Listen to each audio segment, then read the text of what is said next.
Hello and welcome to my channel. I hope you enjoy this story. I'm going to try and upload a new story each day. The Malevolent Manuscript under Osborne House. Holly Arnold, an acclaimed novelist known for her riveting tales of psychological suspense, had recently moved to the Isle of Wight for a change of scenery. She hoped the island's serene landscapes and rich history would inspire her next bestseller. Nestled comfortably in her new home, Holly received a peculiar package one foggy afternoon.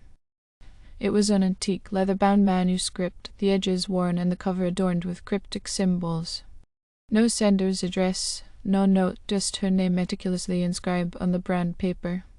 Intrigued, Holly sat by the fireplace and opened the manuscript. The first page revealed its title, *The Malevolent Manuscript under Osborne House*. As she read the initial paragraphs, she felt a strange chill crawling up her spine. The manuscript detailed a cursed book hidden beneath the grand Osborne house, a Victorian mansion with a dark past. According to the tale, the book had the power to alter reality, to warp the fabric of existence itself.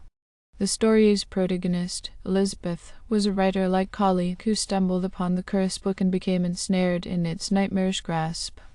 Each word Holly read seemed to echo in her mind, resonating with an unsettling familiarity. The more she read, the more she felt an inexplicable connection to Elizabeth. Hours turned into days as Holly delved deeper, her reality slowly intertwining with the manuscript's narrative. One stormy evening, Holly found herself inexplicably drawn to Osborne House. She had visited the mansion before, but tonight it seemed different, cloaked in an otherworldly aura. As she wandered its grand halls, the manuscript clutched tightly in her hands, she stumbled upon a hidden passage behind an old bookshelf. The air grew colder, the darkness more oppressive, as she descended the narrow staircase. At the bottom she found a chamber, the walls lined with shelves filled with ancient, dust-covered books. In the center stood an ornate pedestal, and atop it lay an identical manuscript to the one she had been reading. Holly's heart raced as she realized this was the cursed book described in the tale. She hesitated, her mind a whirlwind of fear and curiosity, but the manuscript in her hand seemed to compel her forward. With trembling hands, she opened the book on the pedestal. The words glowed faintly, as if imbued with a malevolent energy. As she read, reality around her began to warp. The chamber's walls twisted and contorted, the air crackling with a sinister energy. Holly felt herself being pulled into the book, her mind and body merging with its dark narrative. Suddenly she was no longer in the chamber but in the manuscript's world. The lines between fiction and reality had blurred beyond recognition. She was Elizabeth now, reliving the protagonist's harrowing journey to unravel the cursed book's secrets. The manuscript's power grew stronger, feeding off her fear and confusion. Holly realized that the only way to escape was to find the book's origin and destroy it. Elizabeth's memories guided her through the treacherous landscape, where shadows whispered and unseen forces lurked. Each step brought her closer to the truth, but the malevolent entity within the book fought back, warping reality to trap her further. Holly's mind teetered on the brink of madness as she battled the book's dark influence. In a final, desperate bid for freedom, Holly reached the heart of the manuscript's wilted, decaying library hidden deep beneath Osborne House. There, she confronted the malevolent spirit bound to the cursed book. The entity, a twisted apparition of a long-dead scribe, revealed that the manuscript was a prison for his vengeful soul. To break the curse, Holly had to rewrite the book, altering its ending to free the trapped spirit and herself. With the last vestiges of her strength, Holly began to write. Her words flowed with a newfound clarity, reshaping the manuscript's reality. The entity's power waned, and the oppressive darkness began to lift. As she penned the final sentence, a blinding light engulfed her, and she felt herself being pulled back to her own world. Holly awoke in her living room, the manuscript lying closed beside her. The fire had burned out, and the first light of dawn filtered through the windows. She breathed a sigh of relief, a nightmare seemingly over.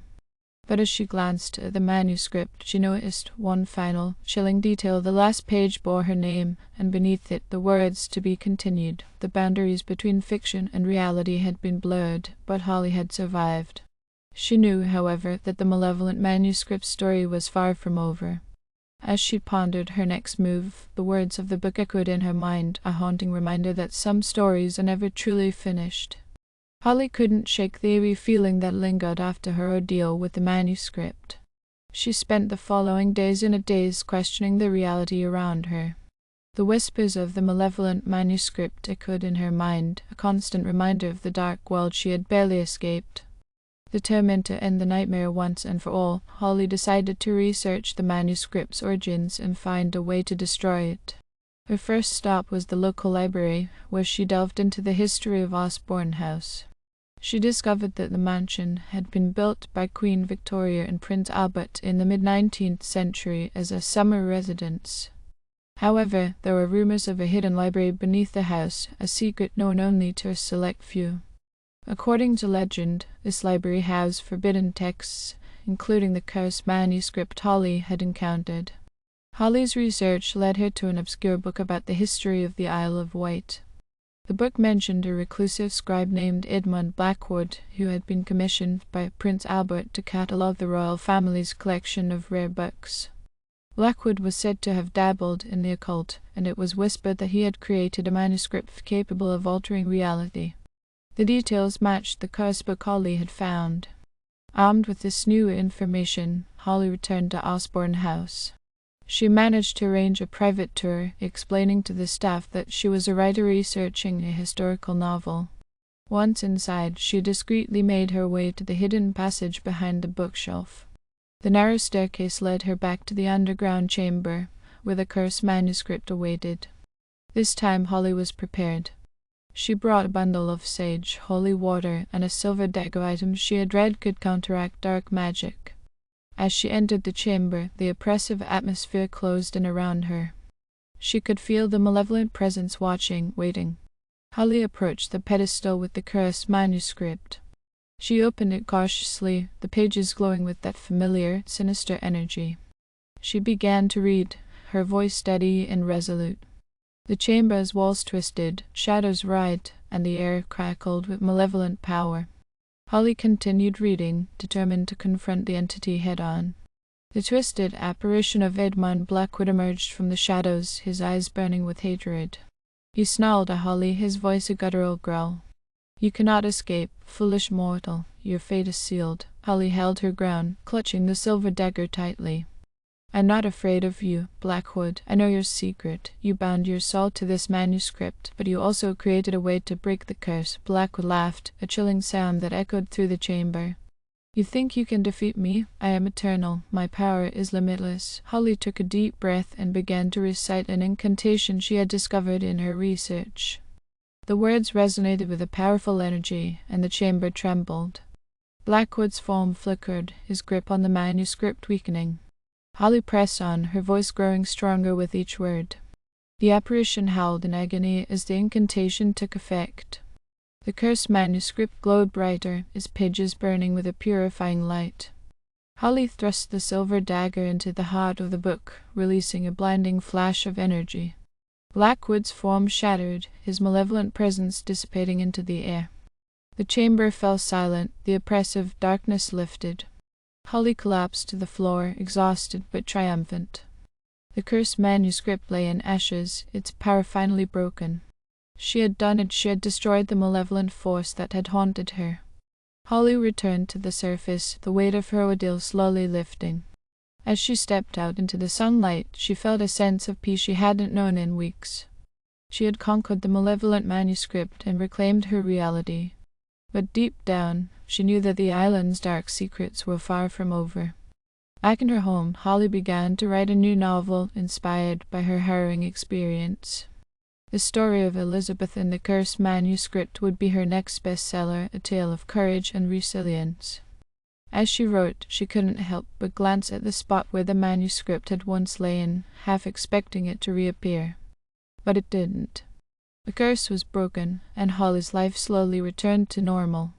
Yet the memory of the malevolent manuscript lingered, a reminder of the thin line between fiction and reality.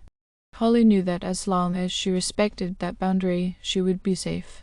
And so she continued to write, weaving stories that captivated readers but never again tempted fate. Years passed, and Holly's novel became a sensation. Readers were enthralled by the tale of the cursed manuscript, unaware of its true origin. Holly never revealed the full story, keeping the darkest details to herself. She had learned that some secrets were best left buried, deep beneath the surface, where they could do no harm. But on stormy nights, when the wind howled and the shadows danced, Holly sometimes felt the faintest whisper of the malevolent manuscript, a reminder of the darkness she had once faced and conquered.